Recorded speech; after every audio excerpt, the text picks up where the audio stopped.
9천억을 내놓든가 아니면 이 땅에서 영원히 꺼져라. 인도는 잔인했습니다. 14억 시장을 인질로 삼아 삼성을 박살내려 했습니다. 근거 없는 세금 폭탄과 임원 체포 위협. 그들은 삼성이라는 한국의 거인을 자신들의 발밑에 꿀리고 그들이 일군 모든 기술을 강탈할 준비를 마친 상태였습니다. 하지만 이건 시작에 불과했습니다. 수면 아래에선 더 추악한 삼성 죽이기가 진행되고 있었기 때문입니다. 삼성을 밀어내고 그 자리를 차지하려는 중국 자본, 그리고 그들과 손잡은 인도 정치 세력이 노조를 조종해 공장을 멈춰 세웠습니다. 삼성만 몰아내면 14억 시장은 우리 세상이다. 중국과 인도의 은밀한 야욕이 삼성의 심장을 정조준했습니다. 삼성이 무너질 거라 확신하며 비웃던 그 순간, 삼성은 비굴한 협상 대신 단 한마디를 던졌습니다. 신뢰가 깨진 국가는 함께하지 않는다. 삼성의 철수 신호가 떨어지자마자 상황은 재앙으로 변했습니다. 삼성의 빈자리를 채우겠다던 중국 기업들은 기술력의 한계에 부딪혔고 인도 제조업은 단 3일 만에 마비되었습니다. 상황은 순식간에 뒤집혔습니다. 삼성을 쫓아내겠다던 호기는 비굴한 읍소로 변했습니다.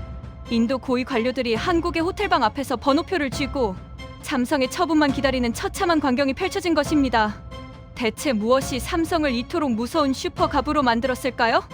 삼성이 인도 몰래 준비해둔 베트남이라는 치명적인 수는 무엇이었을까요? 14억 대국을 무릎 꿇린 삼성의 거대한 설계, 그 전말을 지금 공개합니다. 구독과 좋아요는 큰 힘이 됩니다. 사랑합니다. 대한민국 화이팅! 안녕하세요. 저는 인도 글로벌 통상산업부에서 글로벌 기업들의 투자 유치와 정책 설계를 담당했던 아르준이라고 합니다. 여러분은 14억이라는 숫자가 주는 압도적인 무게감을 느껴보신 적이 있습니까? 전 세계 인구의 18% 이상이 모여있는 이곳 인도는 언제나 근거 없는 자신감에 넘쳐 있었고, 그 중에서도 우리 같은 정책 이반자들이 가진 선민의식은 상상을 초월했습니다. 우리는 인도를 세계 경제의 최종 목적지이자 중심이라 믿었고, 삼성을 포함한 한국 기업들은 그저 우리 시장이 던져주는 부스러기를 먹기 위해 줄을 서야만 하는 하청 국가의 대리인 정도로 취급했습니다. 하지만 그때의 오만이 얼마나 처참하고 굴욕적인 대가를 불러올지 당시에 우리는 단 1%도 짐작하지 못했습니다. 사건의 시작은 뉴델리의 한 비밀 회의실이었습니다. 당시 인도 정부는 삼성에 9천억 원이라는 말도 안 되는 벌금을 때리기로 결정했습니다. 명분은 세무조사였지만 사실상 14억 시장을 담보로 한 거대한 강탈 작전이나 다름없었죠. 회의실에 모여 앉은 고위 관료들은 한국인 임원들의 당혹스러운 표정을 상상하며 비웃음을 흘렸습니다. 한국이라는 작은 나라는 우리 인도가 없으면 하루아침에 무너진다. 9천억이 아니라 구조를 불러도 그들은 결국 무릎을 꿇고 돈을 가져올 것이다. 이것이 당시 인도의 엘리트들 사이를 관통하던 공통된 정서였습니다. 우리는 삼성의 기술력을 진심으로 존경하기보다 그들이 가진 자본을 어떻게 하면 인도의 국익으로 강제 귀속시킬 수 있을지만 고민했습니다. 당시 인도의 사회적 분위기는 광기에 가까웠습니다. 거리에는 삼성을 비난하는 포스터가 붙었고, 노조 세력들은 마치 누군가의 치밀한 지시를 받은 것처럼 일사불란하게 움직이며 공장 가동을 방해했습니다. 이 과정에서 우리 정부는 의도적으로 한국의 국력을 깎아내리는 여론전을 펼쳤습니다. 한국은 전쟁의 폐허에서 일본과 미국의 원조를 받아 운 좋게 일어선 나라일 뿐이며, 인도의 거대한 인프라와 시장 앞에서는 언제든 대체 가능한 소국에 불과하다는 논리가 지배적이었습니다. 델리의 최고급 레스토랑에서 와인을 마시던 제 동료들은 삼성의 최신 스마트폰을 쓰면서도 입으로는 이건 우리가 판을 깔아줬기에 가능한 성공이다라며 조롱 섞인 찬사를 보냈습니다. 이러한 오만함 뒤에는 중국 자본의 은밀하고 추악한 속삭임이 숨어 있었습니다. 중국 측 대리인들은 우리에게 접근해 삼성을 밀어내기만 하면 그 빈자리를 자신들이 완벽하게 채우고 더 많은 리베이트와 핵심 기술 공유를 약속하겠다는 감언이설을 늘어놓았습니다. 인도 정치권은 이 달콤한 제안에 현혹되어 삼성의 목을 더욱 강하게 조르기 시작했습니다. 단순한 세금 압박을 넘어 핵심 경영진에 대한 체포 영장 검토라는 극단적인 카드까지 만지작거리며 삼성을 벼랑 끝으로 밀어 넣었습니다. 우리는 삼성이 살려달라고 애원하며 뒤술 도면을 통째로 넘겨주는 비굴한 장면을 기대하며 승리를 확신하고 있었습니다. 하지만 우리가 간과한 사실이 하나 있었습니다. 한국인들은 우리가 생각하는 것보다 훨씬 더 치밀했고, 무엇보다 그들은 신뢰라는 가치를 목숨처럼 여기는 민족이었다는 점입니다. 우리가 9천억 원의 벌금 고지서를 날리고 삼성을 추방하겠다고 으름장을 놓는 동안 한국의 본사에서는 이미 인도의 모든 기대를 박살낼 거대한 반격의 시나리오가 가동되고 있었습니다. 우리는 그것도 모른 채 14억 인구의 힘만 믿고 기고만장해 있었습니다. 하지만 여러분이 지금 알고 계시는 결말은 비극의 시작에 불과합니다. 이제부터 제가 들려드릴 이야기는 인도가 어떻게 재발등을 찍었는지, 그리고 한국이라는 나라가 가진 진짜 저력이 무엇인지를 보여주는 가장 고통스러운 증언이 될 것입니다. 우리는 삼성이 인도 시장의 규모에 매몰되어 결코 이곳을 떠나지 못할 것이라 단언했습니다. 심지어 인도 통계청의 자료를 멋대로 가공해 삼성의 전체 매출 중 인도 비중이 30%를 넘는다는 거짓 보고서를 만들고 이를 근거로 보도하며 국민들의 맹목적인 애국심을 선동하기까지 했습니다. 삼성이 떠나면 손해를 보는 건 한국이지 인도가 아니다라는 말은 당시 인도 언론의 고정 멘트처럼 울려 퍼졌습니다.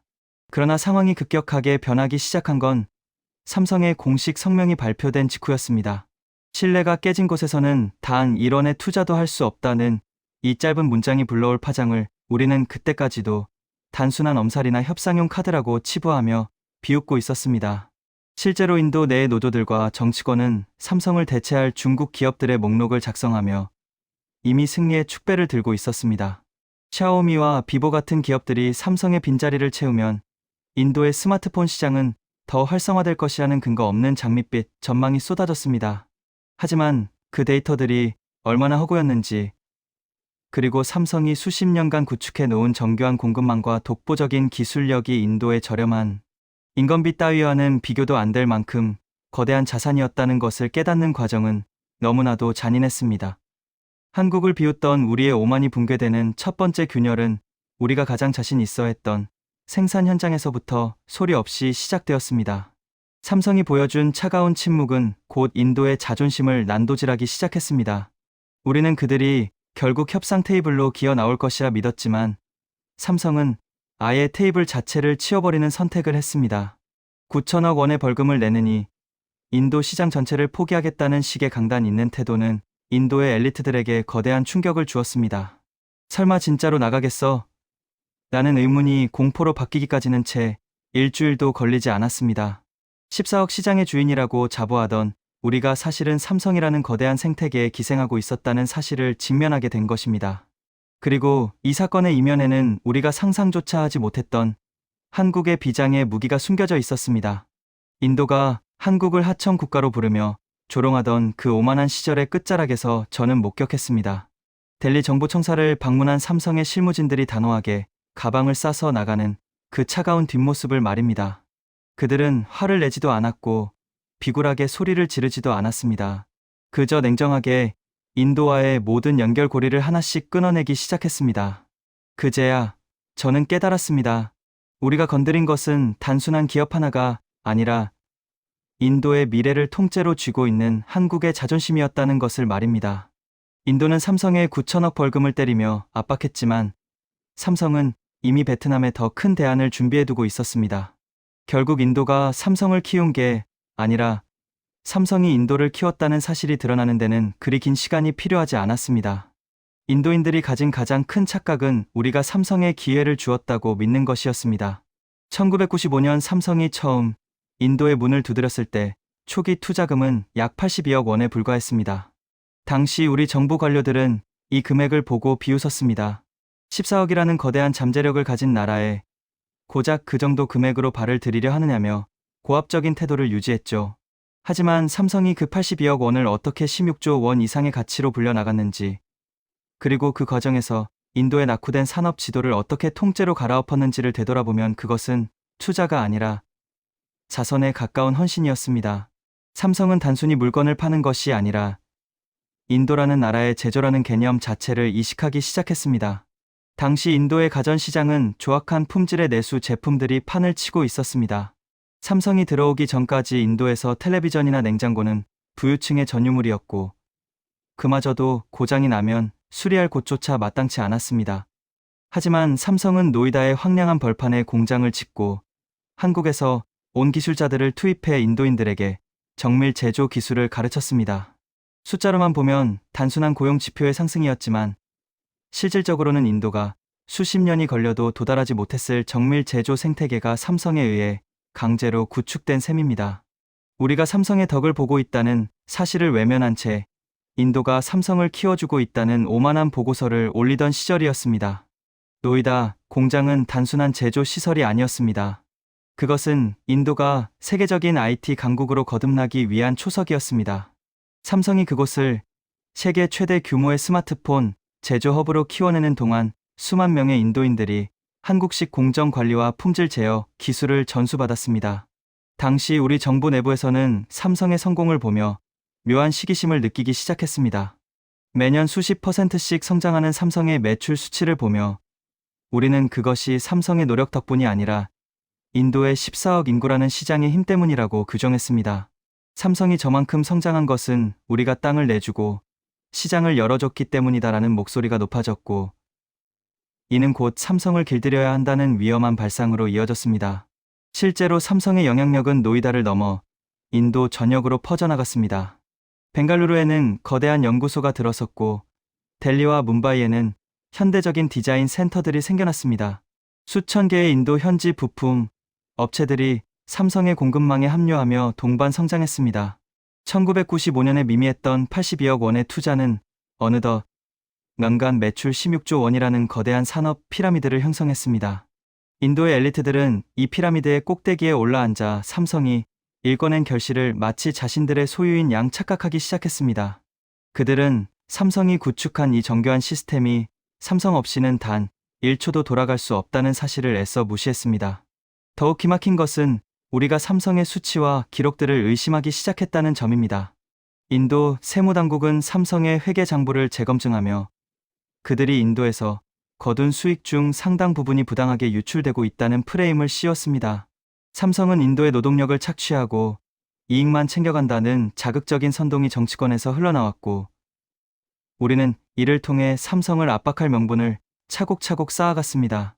하지만 재검증을 거듭할수록 드러나는 것은 삼성의 부정이 아니라 인도가 삼성 없이는 기초적인 가전제품조차 생산할 수 없는 무능한 상태라는 비참한 통계뿐이었습니다. 숫자가 쌓일수록 우리의 시선은 사실에 기반하기보다 어떻게 하면 삼성을 더 쥐어짜낼 수 있을까라는 탐욕으로 이동했습니다. 우리는 삼성의 대체제를 찾는 일에 혈안이 되어 있었습니다. 중국 기업들이 제시하는 낮은 단가와 공격적인 마케팅을 보며 삼성을 몰아내도 아무런 문제가 없을 것이라 확신했습니다. 삼성의 점유율을 중국 기업들에 나눠주면 인도 소비자들이 더 저렴하게 제품을 쓸 수 있다는 논리는 대중을 선동하기에 아주 좋은 도구였습니다. 우리는 삼성을 철저히 외국 기업으로 선을 긋고 그들이 지난 30년간 인도 경제를 지탱해온 은혜를 배신했습니다. 인도가 삼성을 키운 게 아니라 삼성이 인도를 키웠다는 이 명확한 진실을 우리는 권력의 힘으로 덮어버리려 했습니다.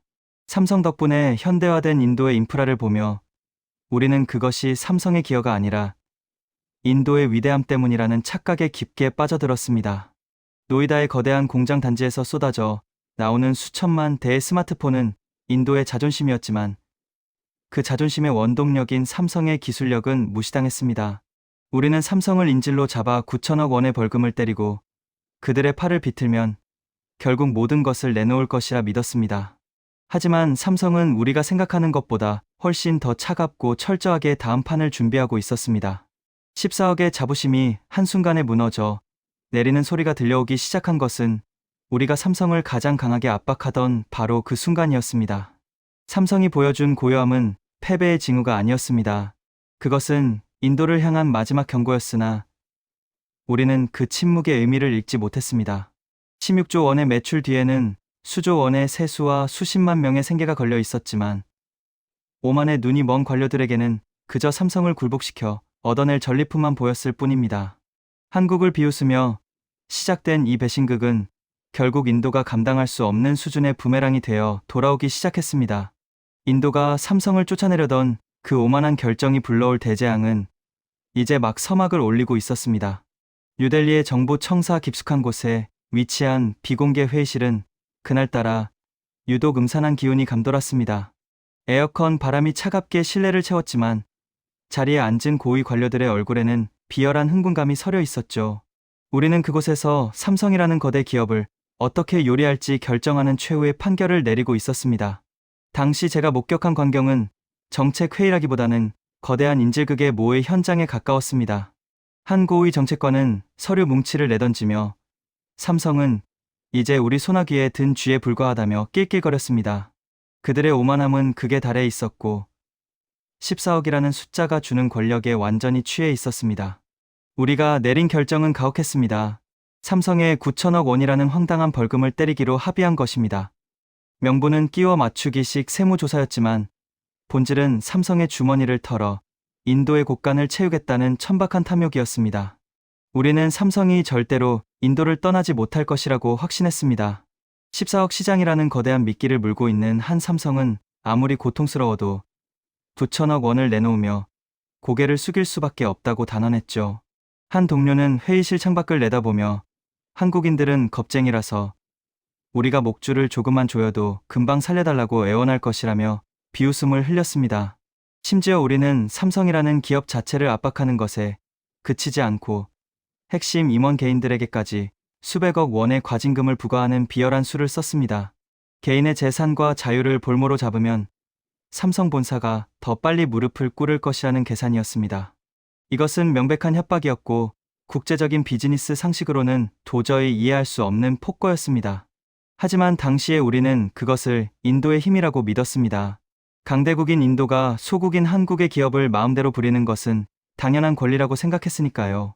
우리는 삼성의 기술력이 인도를 먹여 살리는 것이 아니라 인도의 시장이 삼성을 연명하게 해준다는 치명적인 착각 속에서 축배를 들었습니다. 삼성의 임원들이 소환되어 벌금 고지서를 전달받던 날 저는 그 자리에 함께 있었습니다. 우리가 기대했던 것은 그들의 당혹스러운 표정과 비굴한 협상 제안이었습니다. 하지만 제 눈앞에 나타난 삼성의 임원들은 제가 생각했던 모습이 아니었습니다. 그들은 화를 내지도 않았고 소리를 지르지도 않았습니다. 그저 얼음처럼 차가운 눈빛으로 우리를 묵묵히 쳐다볼 뿐이었습니다. 그 정적 속에서 저는 알 수 없는 소름이 돋았습니다. 마치 우리를 인간이 아니라 언젠가 치워버려야 할 장애물을 보듯 대하는 그들의 태도에서 저는 처음으로 우리가 무서운 실수를 저지르고 있다는 사실을 직감했습니다. 하지만 오만의 눈이 먼 관료들은 그 침묵을 삼성의 항복 선언으로 멋대로 해석했습니다. 이제 며칠만 지나면 그들은 9천억 원과 함께 기술 도면까지 들고 올 것이다 라며 큰 소리를 쳤습니다. 우리는 삼성이 가진 세계 최고의 기술력이 인도라는 척박한 땅에서 꽃을 피우기 위해 얼마나 많은 한국 엔지니어들의 피와 땀이 들어갔는지에 대해서는 1%도 관심이 없었습니다.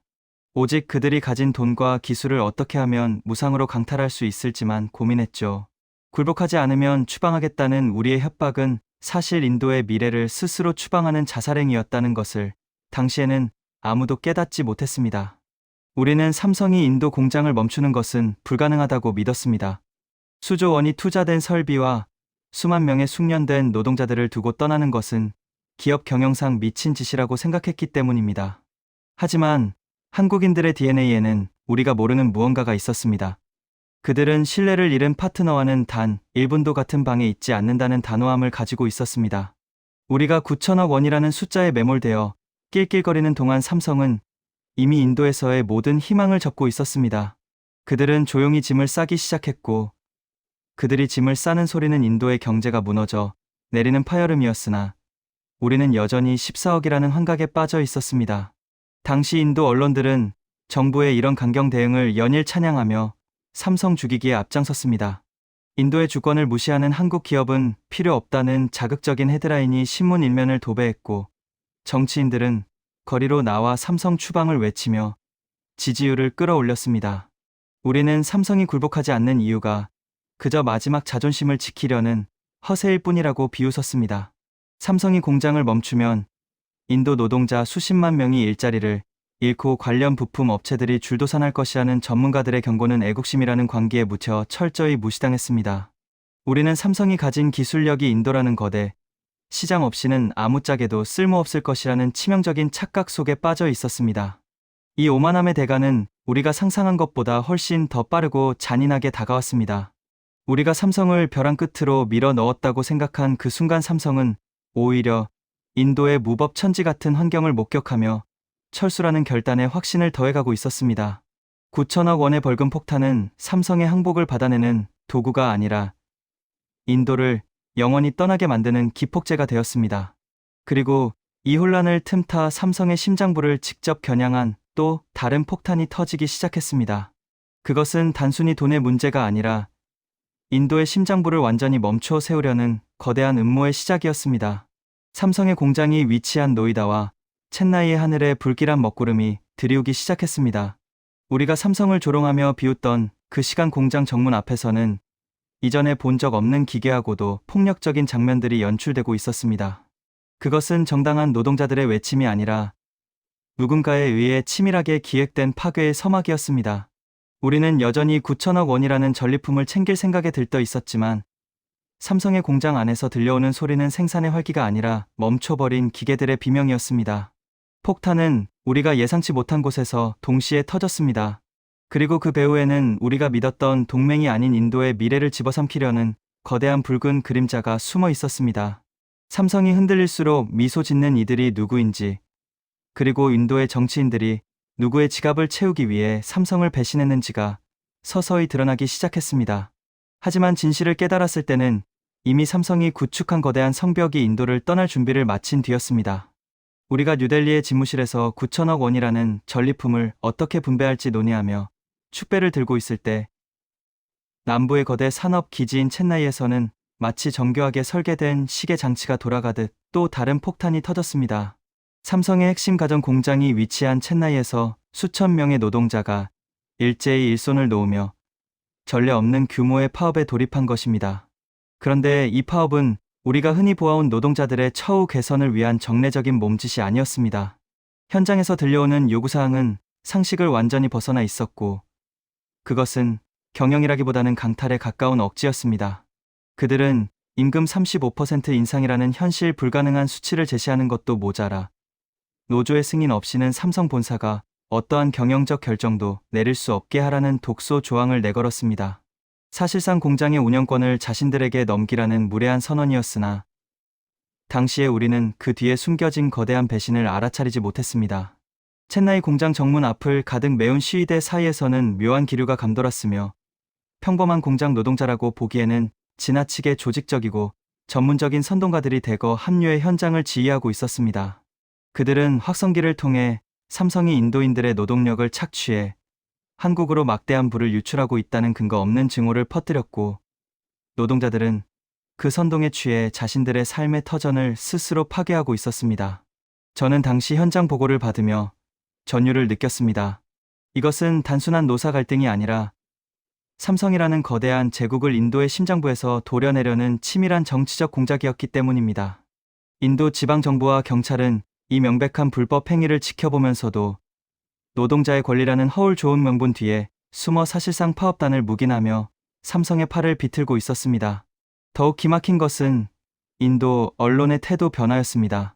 불과 며칠 전까지 삼성의 신규 투자 소식을 찬양하며 한국의 앞선 기술을 배워야 한다고 떠들던 매체들이 약속이라도 한 듯 일제히 삼성의 화살을 돌렸습니다. 모든 채널에서 24시간 내내 삼성의 오만함과 부당함을 고발하는 자극적인 영상들이 송출되었고 삼성을 옹호하는 전문가들의 목소리는 철저히 묵살되었습니다. 14억의 자부심을 짓밟는 한국 기업은 인도를 떠나라는 선동적인 구호가 인도 전역을 뒤덮었으며 우리 관료들은 이 과열된 분위기를 삼성으로부터 9천억 원 이상의 양보를 받아낼 수 있는 절호의 기회라고 착각하며 비열한 미소를 지었습니다.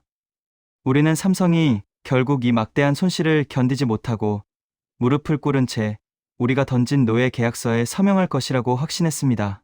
하지만 파업이 시작된 지 3일이 지났을 때 삼성은 우리가 전혀 예상치 못한 방식으로 대응하기 시작했습니다. 그들은 단 한 명의 임원도 협상 테이블에 보내지 않았으며 첸나이 공장의 모든 가동 라인을 무기한 중단한다는 짧은 공고문만을 남긴 채 침묵에 들어갔습니다. 우리가 삼성의 목줄을 죄기 위해 던진 파업이라는 폭탄이 오히려 인도의 제조업 생태계를 마비시키는 부메랑이 되어 돌아온 것입니다.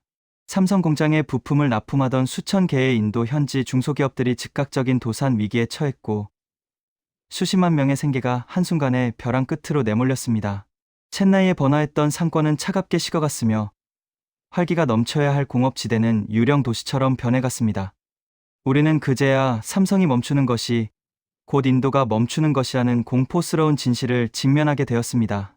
당시 제가 만난 한 삼성 관계자의 눈빛은 여전히 기억에 남습니다.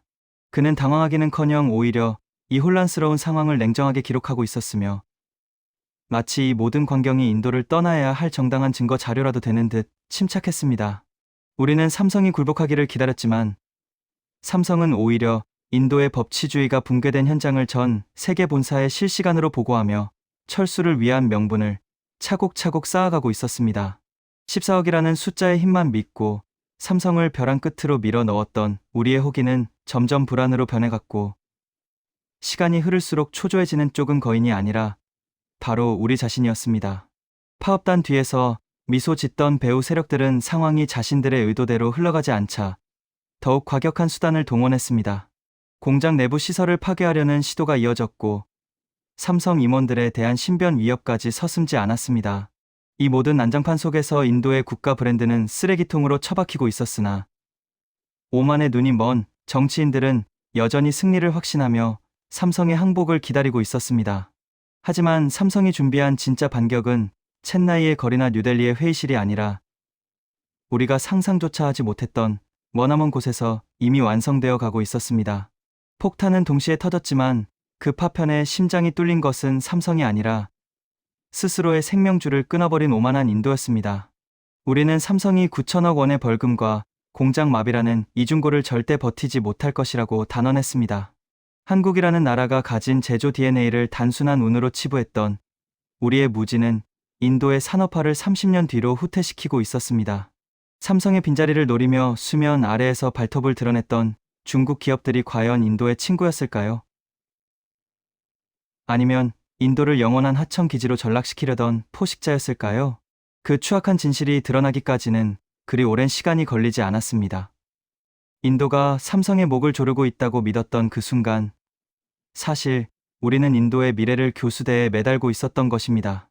공장의 컨베이어 벨트가 멈춰버린 정적 속에서 저는 비로소 깨달았습니다. 우리가 키웠다고 믿었던 삼성은 이미 인도가 감당할 수 없는 거인이 되어 있었고 그 거인은 이제 자신을 비웃던 파트너에게 가장 잔인한 이별을 통보할 준비를 마쳤다는 것을요. 14억 대국의 자부심은 이제 불확실성이라는 거대한 파도 앞에 흔들리고 있었으며 삼성의 침묵 뒤에 숨겨진 비밀 병기가 작동하는 순간 인도가 마주할 현실은 지옥보다 더 처참한 붕괴뿐이었습니다. 인도의 심장부를 뒤흔들었던 첸나이의 파업은 승리의 찬가가 아니라 인도의 영광이 저물어가는 장송곡이었습니다. 첸나이 공장의 매캐한 연기와 뉴델리 집무실의 고압적인 분위기 뒤에는 우리가 애써 외면했던 거대한 붉은 그림자가 짙게 드리워져 있었습니다. 인도 정부의 정책 결정권자들과 노조 지도부의 밀실에는 인도의 국익이 아닌 타국의 야욕을 대변하는 검은 자본의 유혹이 딥숙이 침투해 있었던 것이죠. 삼성이 인도에서 30년 동안 쌓아 올린 금자탑을 단번에 무너뜨리고 그 빈자리를 통째로 집어삼키려는 보이지 않는 손, 바로 중국의 치밀한 설계가 시작된 것이었습니다. 우리는 14억 시장의 주인이라는 착각에 빠져 중국이 던져주는 달콤한 사탕이 사실은 인도의 제조 기반을 고사시키려는 독약이라는 사실을 완전히 망각하고 있었습니다. 당시 인도의 스마트폰 시장과 가전 시장에서 삼성의 독주를 막기 위해 중국 기업들이 동원한 수법은 상상을 초월할 정도로 저급하고도 치밀했습니다. 샤오미와 비보, 오포와 같은 중국 기업들은 인도 정치권의 막대한 자금을 살포하며 삼성에 대한 규제를 강화하라는 전방위적인 로비 활동을 펼쳤습니다. 그들은 표면적으로는 인도 내 대규모 투자를 약속했지만 실제로는 핵심 기술과 부품 공급망을 모두 중국 본토에 둔 채 단순한 조립 라인만 인도에 깔아 생색을 내는 수법을 썼습니다. 반면 삼성은 인도의 대규모 연구소와 핵심 제조 공정을 구축하며 인도의 산업 수준을 진정으로 격상시키려 노력하고 있었습니다. 중국은 바로 이 지점을 가장 두려워했습니다. 인도가 삼성의 기술력을 흡수해 진정한 제조 강국으로 거듭나는 것을 막기 위해 그들은 인도 내부의 탐욕스러운 권력자들을 매수해 삼성 죽이기에 나선 것입니다. 저는 당시 정보국으로부터 올라온 기밀 보고서를 읽으며 온몸에 소름이 돋았던 기억이 납니다.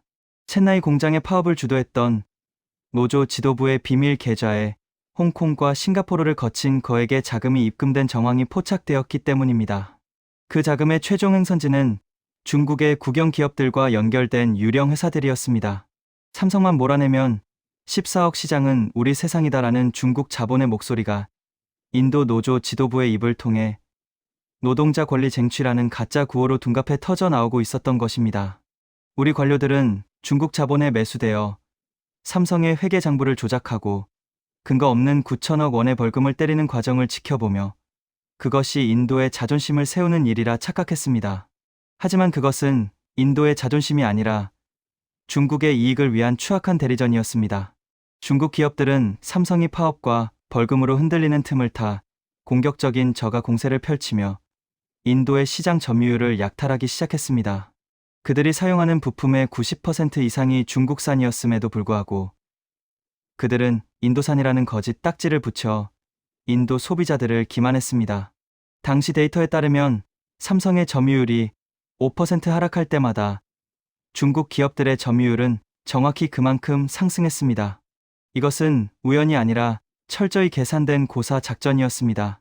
삼성을 몰아내면 인도의 토종 기업들이 살아날 것이다라는 그들의 선동은 사실 삼성을 몰아내면 중국 기업들이 인도를 식민지화할 것이다라는 말의 교묘한 변주에 불과했습니다.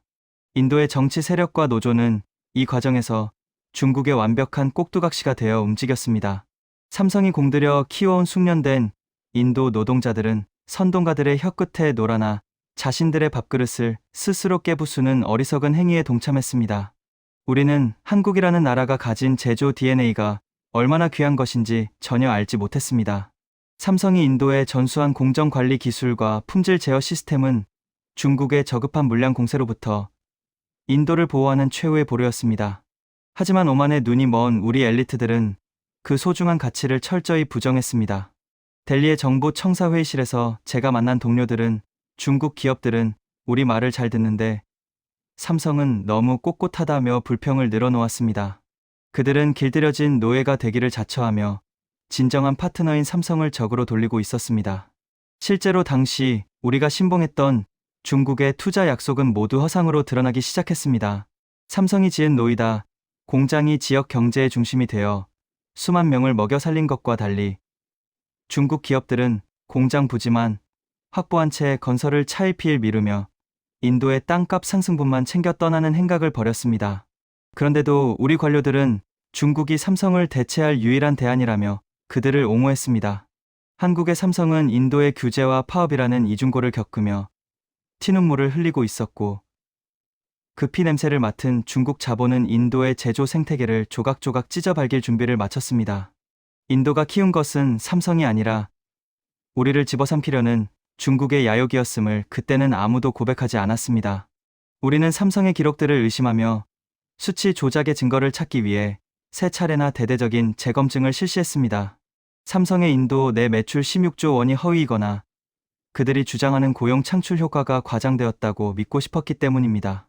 하지만 재검증을 거듭할수록 드러나는 것은 삼성의 완벽함과 우리의 초라함뿐이었습니다.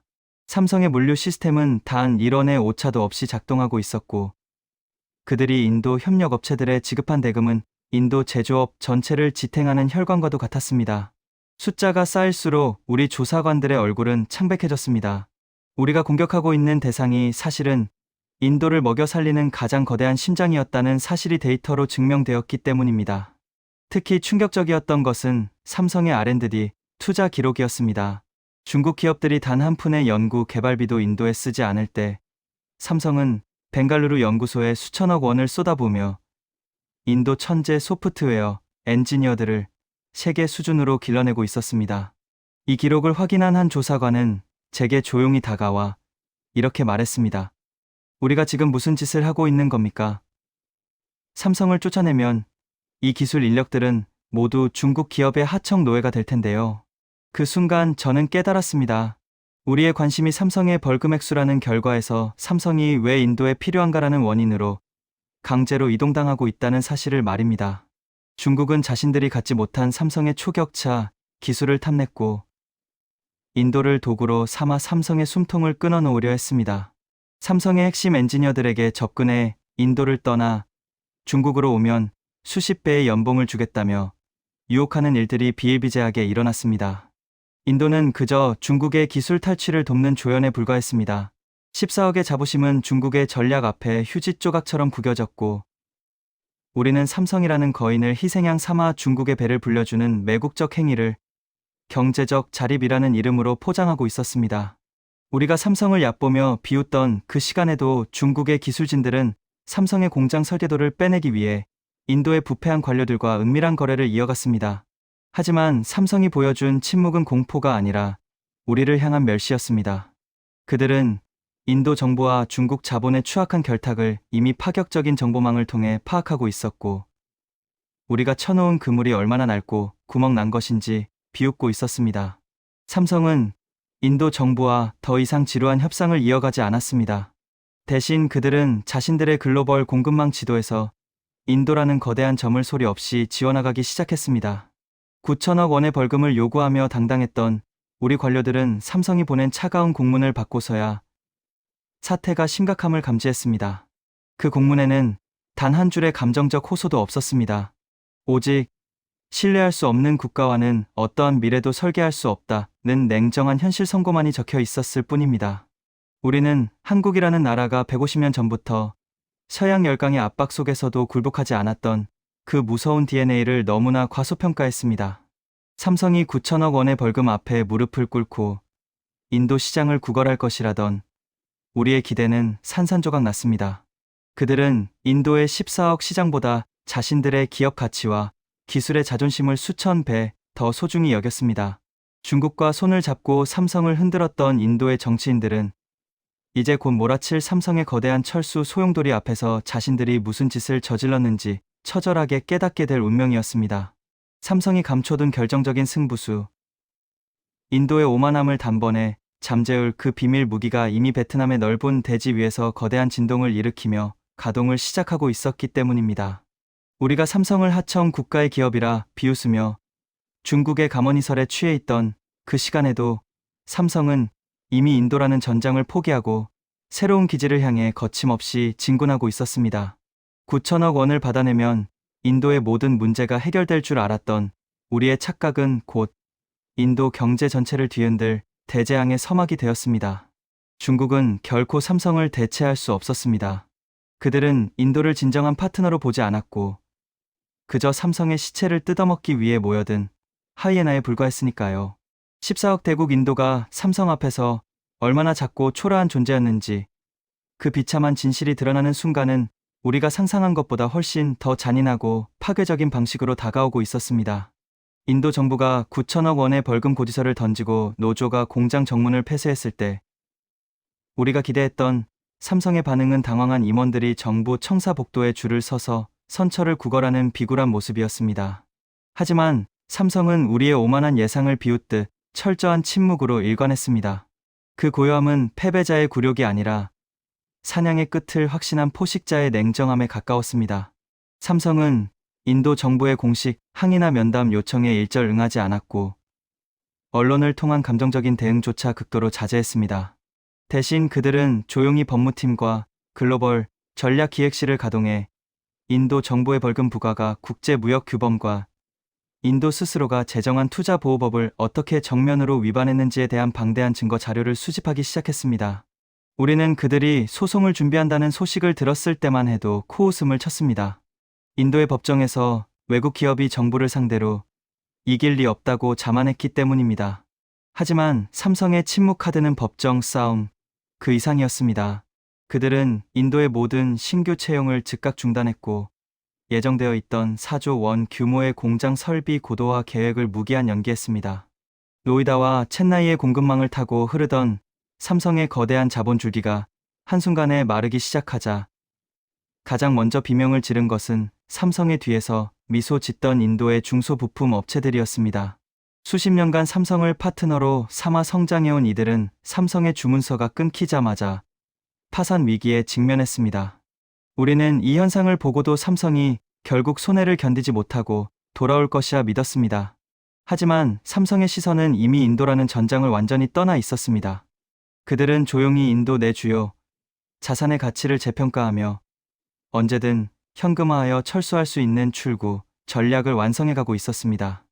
인도 상공회의소의 보고서들은 여전히 14억 시장의 매력을 강조하며 삼성이 인도를 버리는 것은 자발적인 자살행위라는 장밋빛 전망만 내놓고 있었으나 실제 데이터는 훨씬 더 잔혹했습니다.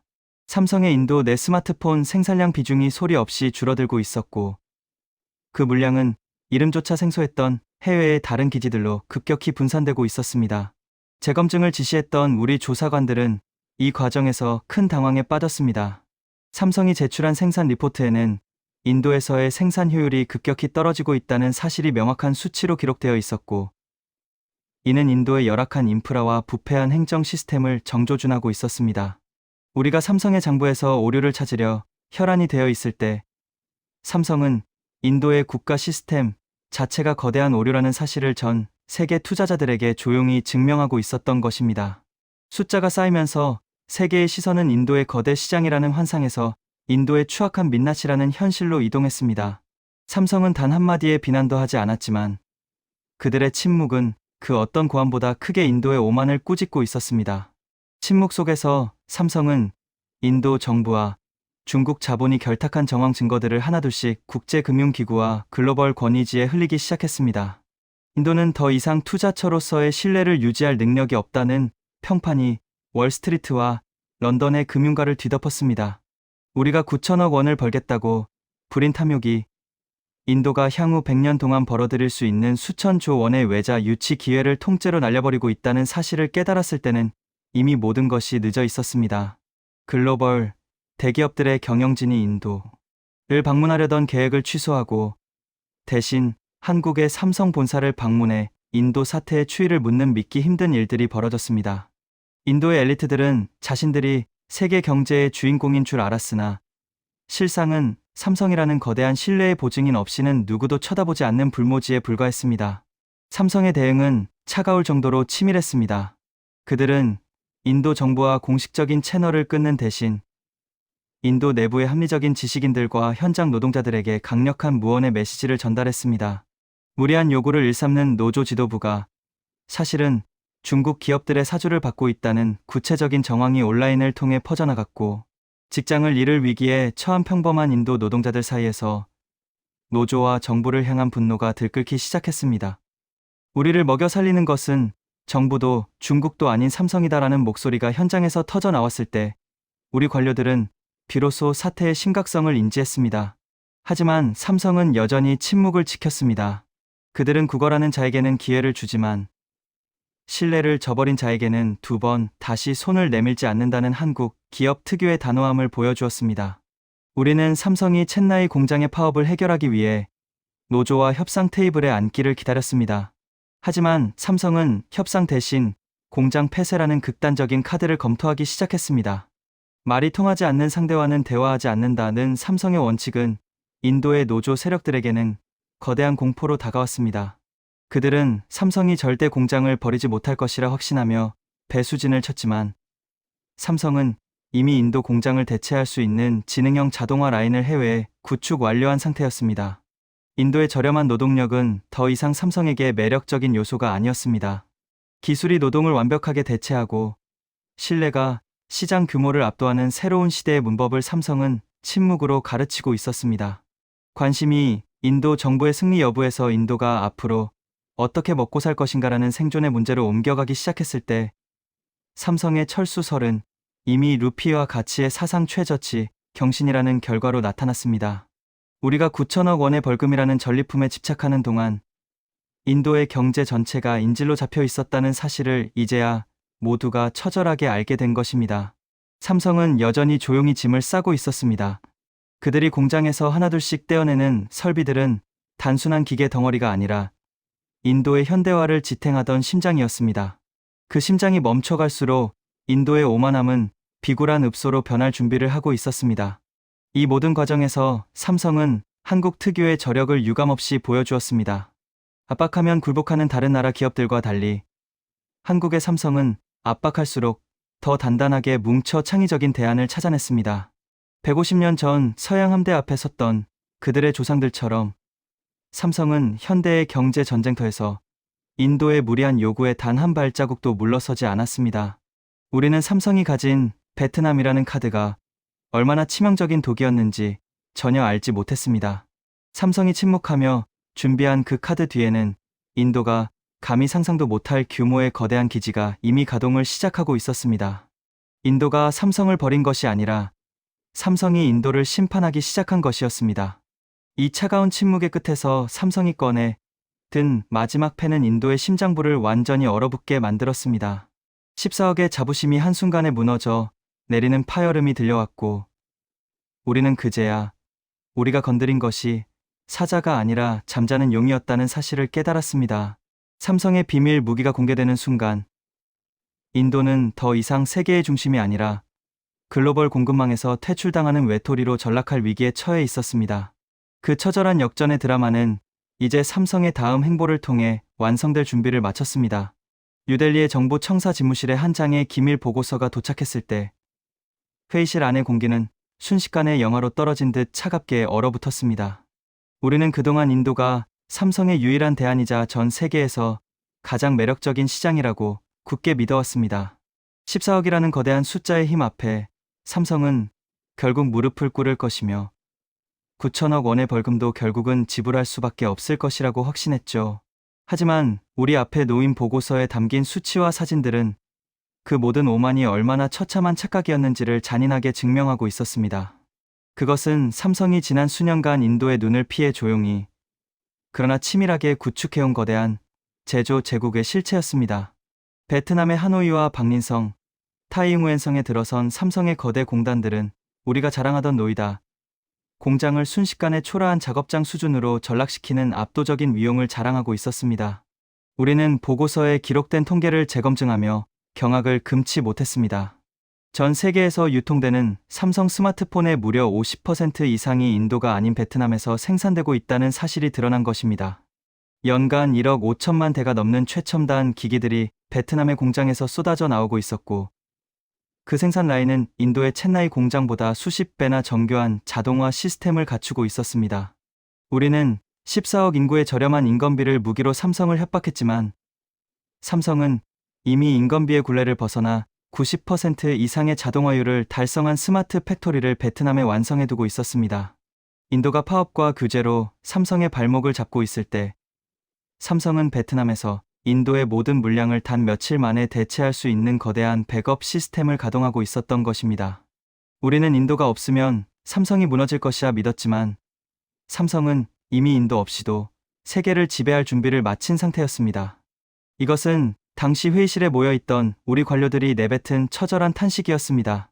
우리가 삼성의 멱살을 잡고 있다고 믿었던 그 밧줄은 사실 삼성이 우리를 위해 던져준 구원줄이었고, 삼성은 그 줄을 언제든 끊어버릴 준비가 되어 있었습니다. 베트남 정부는 삼성의 법인세 면제와 파격적인 토지 제공은 물론 삼성만을 위한 전용 항구와 도로망까지 구축해주며 전폭적인 신뢰를 보냈습니다. 반면 인도는 삼성을 9천억 원의 벌금으로 뜯어먹으려 혈안이 되어 있었죠. 삼성의 선택은 냉정하고 합리적이었습니다.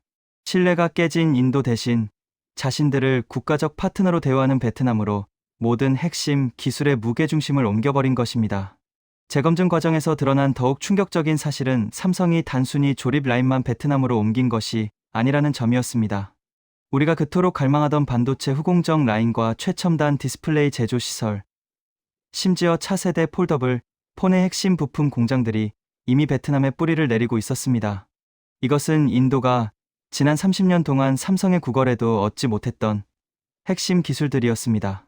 삼성이 인도를 위해 남겨둔 것은 오직 구형 모델의 조립 생산권뿐이었고, 그마저도 우리가 파업과 벌금으로 흔들자 삼성은 미련 없이 그 마지막 연결고리조차 베트남으로 이전하기 시작했습니다.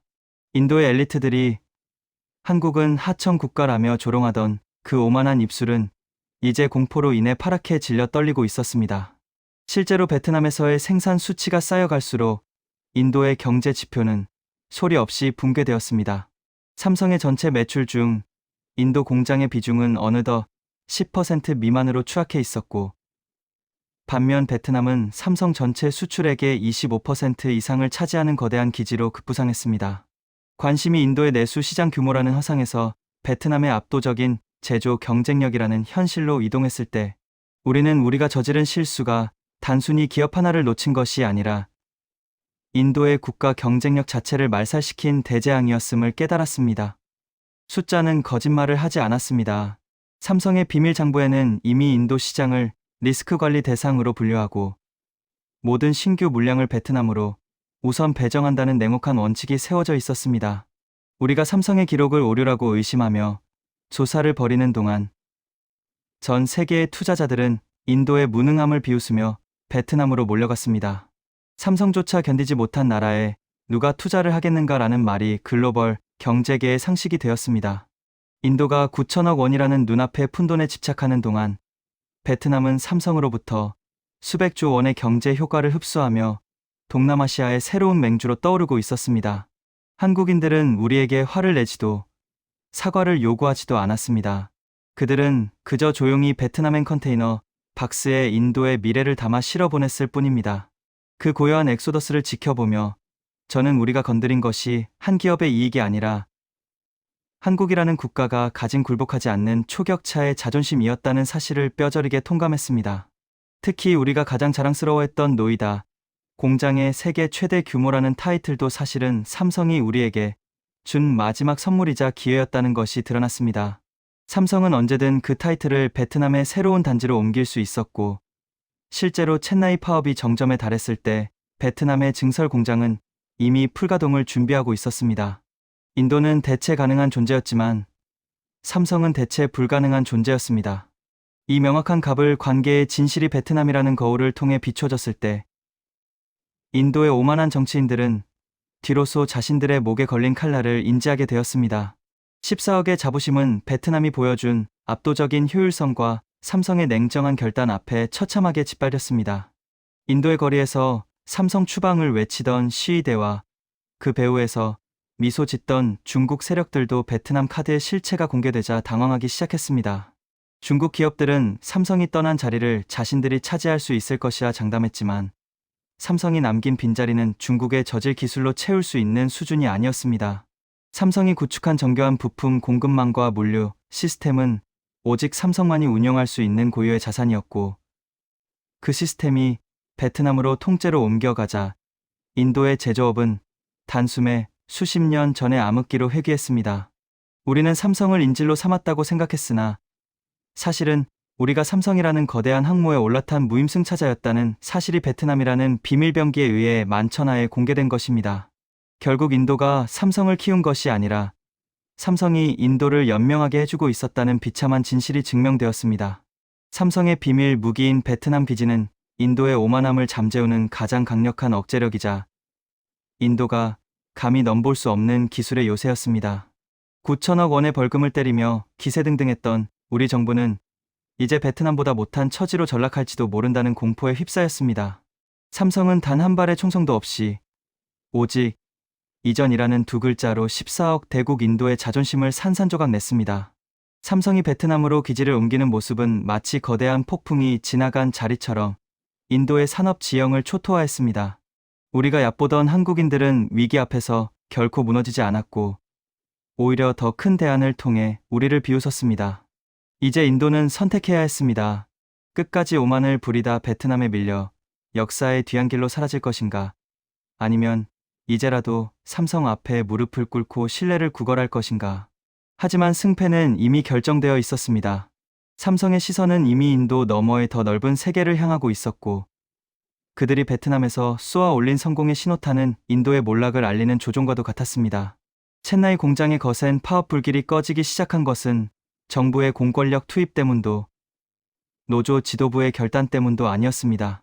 그것은 공장 정문 앞 전광판에 비친 베트남 기지의 압도적인 가동 현황과 삼성 본사에서 날아온 차가운 철수 통보 때문이었습니다. 14억이라는 숫자를 인질로 잡고 삼성을 굴복시킬 수 있다고 믿었던 우리들의 오만은 베트남이라는 거대한 실체 앞에서 모래성처럼 허무하게 무너져 내렸습니다. 노조원들은 자신들이 일자리를 잃는 것이 아니라 인도의 미래 자체가 삼성의 리스트에서 삭제되고 있다는 사실을 깨닫자마자 공포에 질려 흩어지기 시작했습니다. 그토록 당당하게 무리한 요구를 늘어놓던 노조 지도부는 삼성의 무대응 원칙 앞에 아무런 힘도 쓰지 못했고 결국 어떠한 조건도 얻지 못한 채 처참한 패배를 인정하며 현장으로 복귀해야만 했습니다. 정부 집무실의 분위기는 더욱 처참했습니다. 9천억 원의 벌금을 때리며 기세등등했던 고위 관료들은 이제 삼성이 남기고 갈 거대한 공동화 현상을 어떻게 메워야 할지 몰라 서로에게 책임을 전담하며 분열하고 있었습니다. 삼성이 인도에서 철수한다는 소문이 월스트리트를 타고 전 세계로 퍼지자 인도의 국가 신용 등급은 요동쳤고 루피화의 가치는 바닥을 알 수 없을 정도로 추락했습니다. 우리가 탐냈던 9천억 원은 인도가 입게 될 수백조 원의 경제적 손실에 비하면 그저 푼돈에 불과했다는 사실을 이제야 모두가 처절하게 깨닫게 된 것이죠. 델리의 정부 청사에는 정막만이 감돌았으며 삼성을 쫓아내고 그 자리를 차지하겠다던 중국 기업들은 이미 인도의 투자 위험도가 높다는 핑계를 대며 발을 빼고 있었습니다. 결국 백악관의 주인조차 무릎을 꿇게 만들었던 삼성의 그 무서운 저력이 인도에서도 똑같이 재현되었습니다. 우리 정부의 최고위급 인사가 직접 삼성의 핵심 경영진이 머물고 있는 호텔로 찾아가 면담을 구걸하는 굴욕적인 광경이 펼쳐졌습니다. 하지만 삼성은 예전처럼 쉽게 문을 열어주지 않았습니다. 인도 정부의 사절단은 번호표를 쥐고 기다리는 심정으로 차가운 복도에서 삼성의 처분을 기다려야 했습니다. 신뢰가 깨진 곳과는 파트너가 될 수 없다는 삼성의 원칙은 그 어떤 외교적 수사보다 강력했으며 인도는 이제 삼성을 가르치려 들던 스승의 태도를 버리고 제발 떠나지 말아달라고 읍소하는 처량한 신세로 전락했습니다. 9천억 원의 벌금 고지서는 이미 휴지 조각이 되어 쓰레기통에 처박힌 뒤였습니다. 저는 그 현장을 지켜보며 인도가 범했던 가장 큰 오류가 무엇인지 뒤로서 깨달았습니다. 우리는 삼성을 우리가 키워준 기업이라고 생각했지만 사실 인도의 현대 문명을 지탱하고 있던 것은 삼성의 기술과 자본이었습니다. 삼성이 노이다에 공장을 짓고 수만 명의 청년들에게 기술을 가르치지 않았다면 인도는 여전히 낡은 하청 국가의 굴레에서 벗어나지 못했을 것입니다. 삼성은 인도의 기술 DNA를 통째로 이식해준 창조주와 같았으나 우리는 피조물의 오만함으로 창조주의 목을 겨누는 어리석음을 저질렀습니다. 파업이 종료되고 공장의 불이 다시 켜졌을 때 그것은 인도의 승리가 아니라 삼성의 관대함 덕분에 얻은 마지막 기회였다는 사실을 우리는 잊지 말아야 했습니다. 이 사건을 계기로 인도의 정책 기조는 완전히 바뀌었습니다. 더 이상 한국 기업들을 얕보거나 하청 국가로 부르는 어리석은 관료들은 사라졌습니다. 오히려 한국의 경제 발전 모델을 연구하고 삼성의 제조 공정을 국가 표준으로 삼으려는 열풍이 불기 시작했습니다. 우리가 비웃던 한국이라는 작은 나라가 어떻게 전 세계 공급망의 생사여탈권을 쥐게 되었는지 그 비밀이 150년 전부터 이어진 굴복하지 않는 저항 정신과 초격차를 향한 지독한 집념에 있다는 것을 인정할 수밖에 없었습니다. 인도가 삼성을 키운 게 아니라 삼성이 인도를 키웠다는 진실은 이제 인도 초등학교 교과서에 실려야 할 만큼 명백한 사실이 되었습니다. 제가 목격한 삼성의 모습은 단순히 이익을 쫓는 기업이 아니었습니다. 그들은 국가의 자존심을 등에 지고 싸우는 전사들과 같았습니다. 9천억 원의 벌금이라는 거대한 압박 앞에서도 눈 하나 깜짝하지 않고 자신들의 원칙을 지켜낸 그들의 모습에서 저는 진정한 강대국의 품격을 보았습니다. 한국은 이제 강대국에게 이기려 드는 나라가 아니라 그 어떤 강대국도 함부로 건드릴 수 없는 슈퍼갑의 위치에 올라서 있었습니다. 전 세계의 빅테크 기업들이 한국의 반도체와 배터리를 구하기 위해 줄을 서는 이유, 그리고 폴란드와 필리핀이 한국의 무기를 사기 위해 국고를 여는 이유가 이 짧은 인도 사태에 모두 압축되어 있었습니다. 인도의 오만이 꺾인 자리에 남은 것은 한국에 대한 경외심이었습니다. 우리는 삼성을 통해 한국이라는 나라의 진짜 얼굴을 보았습니다. 위기 때마다 금을 모으고 국가를 위해 기꺼이 자신을 희생하던 그 민족의 DNA가 삼성이라는 기업을 통해 현대적인 초격차 기술로 승화된 것이죠. 이제 인도는 삼성의 뒤를 쫓는 충실한 추종자가 되기를 자처하고 있습니다. 삼성이 베트남으로 완전히 떠나지 않도록 온갖 파격적인 혜택을 제시하며 매달리고 있는 우리의 모습은 1년 전에 기세등등했던 모습과는 너무나 대조적이라 차라리 서글프기까지 합니다. 하지만 이것이 냉혹한 국제사회의 현실이자 한국이 쟁취해낸 위대한 위상입니다. 이제 2026년의 세계 질서는 한국을 중심으로 재편되고 있습니다. 미국이 한국에 올인하고 중국이 한국을 두려워하며 인도가 한국 앞에 무릎을 꿇는 이 믿기 힘든 현실은 결코 우연이 아닙니다.